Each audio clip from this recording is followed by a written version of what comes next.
Hino de número 645, ao único. Ao único que é digno de receber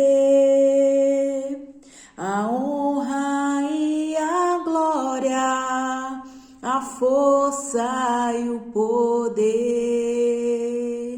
ao Rei eterno e imortal, invisível, mas real, a Ele ministramos o louvor.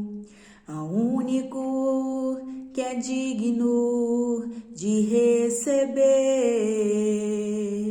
a honra e a glória, a força e o poder, ao Rei eterno e imortal, invisível, mas real, a Ele ministramos o louvor. Exaltamos a Ti, ó Rei Jesus, exaltamos a Ti, ó Rei Jesus, adoramos o Seu nome, nos rendemos aos Teus pés,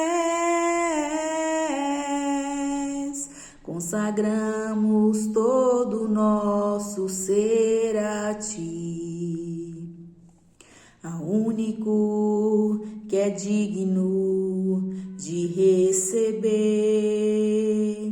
a honra e a glória, a força e o poder, ao Rei eterno e imortal, invisível, mas real, a Ele ministramos o louvor. Exaltamos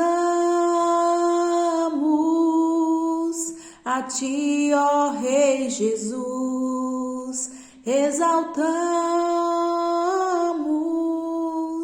a Ti, ó Rei Jesus, adoramos o Teu nome, nos rendemos aos Teus pés,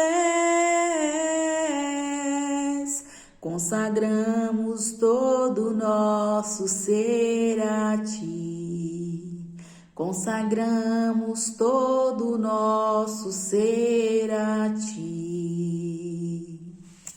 Amém, Jesus.